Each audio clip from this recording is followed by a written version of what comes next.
High friends welcome to my channel Uma simple किचेने सबाइके अनेक अनेक स्वागत। आशा करी तोमरा सबाई भालो आछो, आमिओ खूब भालो आछि। आज के आमी दारुण एक रेसिपि तोमादेर संगे शेयर करते चले एसेछि। आज के आमार रेसिपि भेज उपमा। भेज उपमा बानानोर जोन्नो एखाने आमी बेश किछु सब्जी रेडी करे निएछि। सबार प्रथमे निये निएछि कुचिए निएछि आलू, निये निएछि फुलकपि और एखाने गाजर कुचिए निएछि, निये निएछि पेঁয়াজ कुचि और संगे बेश किछुटा मटर और 3 থেকে 4টে কাঁচা লঙ্কা। एबार आमी समस्त सब्जिगुलोर संगे संगे आमी बेश किछुटा सुजिओ निये निएछि। एबार एखाने सुजी बानानोर जोन्नो निये निएछि कड़ाइते तेल गरम करे। देखो कड़ाइते परिमाण मतो तेल दिए तेल आमी गरम करे निएछि। सबार प्रथमे बेश किछुटा बादाम आमी भेजे नेब। एखाने खोसा छाड़ानो चीना बादाम आमी निये निएछि। चीना बादामगुलो सबार प्रथमे आमी लाल करे भेजे निচ্ছি। बेश किछुक्षण धरे नाड़िये चाड़िये आमी लाल करे भेजे निएछि। एबार तेल झरिये एकटा बाटिते तुले नेब। देखो तेल झरिये आस्ते आस्ते एखाने आमी बादामगुलो किन्तु तुले निएछि। भाजा बादामगुलो तुले नेওয়ার पर आमी तेलेर मধ্যে दिए दिलाम 1 চামচ সরষে और दिए देব बेश किछु कारि पाता और সরষে खूब भालो करे भेजे निएछि। एबार आमी एर मধ্যে दिए देब कुचिए नेওয়া काँचा लंका और पेঁয়াজ। काँचा लंका और पेঁয়াজ कुचि दिए देওয়ার पर आमी 2 मिनिटेर मतो खूब भालो करे भेजे नेब। 2 मिनट खूब भालो करे भेजे नेওয়ার पर आमी एर मধ্যে दिए देब गाजर कुचि। सम्पूर्ण गाजर कुचिगुलो आमी किन्तु पेঁয়াজ और लंकार मধ্যে दिए दिएछि। एबार आमी पेঁয়াজ और लंकार संगे गाजरगुलो खूब भालो करे मिशिए नेब। मिशिए निये आमी आरो 3 থেকে 4 मिनट गाजरगुलोके पेঁয়াজের संगे भेजे नेब। पेঁয়াজগুলো भेजे नेওয়ার पर आमी एर मধ্যে दिए देब किछुटा खोसा छाड़िए नेওয়া मटरशुंटी। मटरशुंटीगुलो आमी आगेई दिए दिलाम कारण मटरशुंटीगुलो जेन भालो करे सेদ্ধ हये जाय।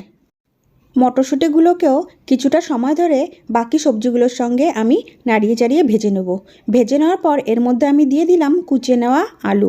आलूगुलो आमी एकटु परेई दिएछि कारण आलुर थेके गाजरटा एकटु बेशी शक्त हय, সেই কারণে গাজরটা আগে দিয়েছিলাম। কিছুটা ভেজে নেওয়ার পর আমি এখন আলু দিলাম। আলুও কিন্তু সমস্ত সবজির সঙ্গে দেখো একইভাবে আমি নাড়িয়ে চাড়িয়ে ভেজে নিচ্ছি।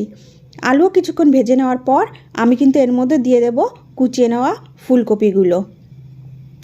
ফুলকপিগুলো দেখো আমি এক এক করে সমস্ত সবজির মধ্যে দিয়ে দিলাম আর একইভাবে একই নিয়মে ফুলকপিগুলো আমি নাড়িয়ে চাড়িয়ে ভেজে নেব। আমি এখনও পর্যন্ত এর মধ্যে কিন্তু কোনো রকম নুন বা হলুদ ব্যবহার করিনি, কারণ নুন দিলে পরেই জল বেরিয়ে যাবে আর সমস্ত সবজিগুলো ভেঙে যাবে বা নরম হয়ে কড়াইয়ের সাথে লেগে যেতে পারে। এবার আমি সমস্ত সবজি কিন্তু কিছুক্ষণ ধরে নাড়িয়ে চাড়িয়ে ভেজে নিয়েছি। ভেজে নেওয়ার পর আমি এবার সবার প্রথমে দিয়ে দেব এর মধ্যে পরিমাণ মতো হলুদ গুঁড়ো আমি দিয়ে দিয়েছি। এবার আমি হলুদ গুঁড়ো সবজির সঙ্গে মিশিয়ে নেব। সবজির সঙ্গে দেখো হলুদ গুঁড়ো আমার মিশিয়ে নেওয়া হয়ে গেছে। বেশ অনেকটা সময় ধরে সবজিগুলো আমি ভেজে নিয়েছি। সবজিগুলো দেখো বেশ অনেকটা নরম হয়েও এসেছে। এবার আমি এর মধ্যে দিয়ে দেব পরিমাণ মতো লবণ আমার দিয়ে দেওয়া হয়ে গেছে। এবার আমি সবজিগুলোকে আরও কিছুক্ষণ ভেজে নেব। সবজিগুলো দেখো আমি লবণের সাথে খুব ভালো করে নাড়িয়ে চাড়িয়ে নিয়েছি আর বেশ কিছুক্ষণ ধরে আমি এই একইভাবে নাড়িয়ে চাড়িয়ে ভেজে নেব, যাতে করে নিচে থেকে সবজিগুলো লেগে না যায় বা পুড়ে না যায়। সবজি আমার খুব সুন্দর করে ভেজে নেওয়া হয়ে গেছে। সবজিগুলো এখানে খুব সুন্দর সেদ্ধও হয়ে গেছে।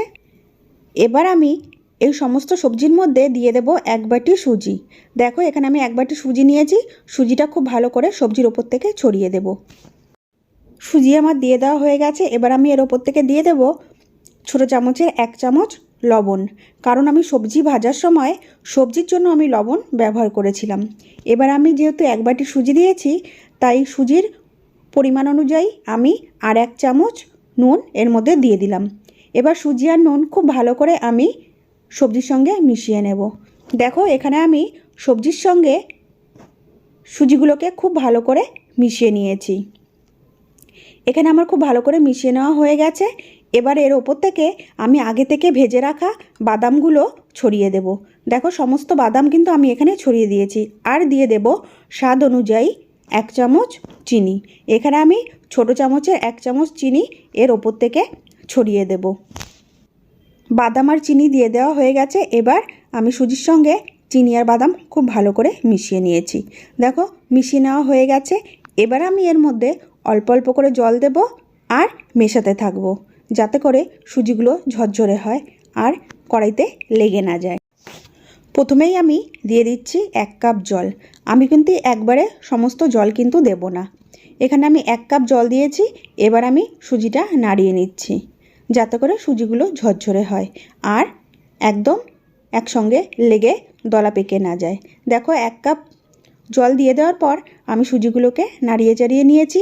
এবার আমি আরও 1 কাপ জল দিয়ে দেব, কারণ এই সুজির মধ্যে আমার আরও 1 কাপ জলের প্রয়োজন। এখানে আমি আরও 1 কাপ জল দেখো দিয়ে দিচ্ছি। জল আমি দিয়ে দিয়েছি, এর থেকে বেশি জলের আর আমার প্রয়োজন নেই সুজির মধ্যে। জল দিয়ে দেওয়ার পর এবার সুজি আমি খুব ভালো করে মিশিয়ে নিচ্ছি। সুজি আমার খুব ভালো করে মিশিয়ে নেওয়া হয়ে গেছে। দেখো সুজি কিন্তু ঝরঝরে হয়েছে, একদমই লেগে যায়নি। আরও কিছুক্ষণ খুব ভালো করে ভেজে নিলে সুজিগুলো কিন্তু আরও বেশি ঝরঝরে হয়ে যাবে। তোমাদের যদি আমার এই ভেজ উপমা বা ঝাল সবজির সুজি ভালো লেগে থাকে, লাইক করবে, শেয়ার করবে আর কমেন্ট করে জানাবে রেসিপিটি কেমন হয়েছে। আর আমার চ্যানেলে নতুন নতুন ভিডিও পেতে হলে অবশ্যই আমার চ্যানেলটিকে সাবস্ক্রাইব করবে। দেখো বেশ অনেকটা সময় ধরে কিন্তু আমি ভেজে নিয়েছি সুজিগুলোকে। আমার রেডি হয়ে গেছে এখানে ভেজ উপমা বা সবজি দিয়ে ঝাল সুজি। রেডি হয়ে যাওয়ার পর আমি এর ওপর থেকে ছড়িয়ে দেব 1 চামচ ম্যাগি মশলা।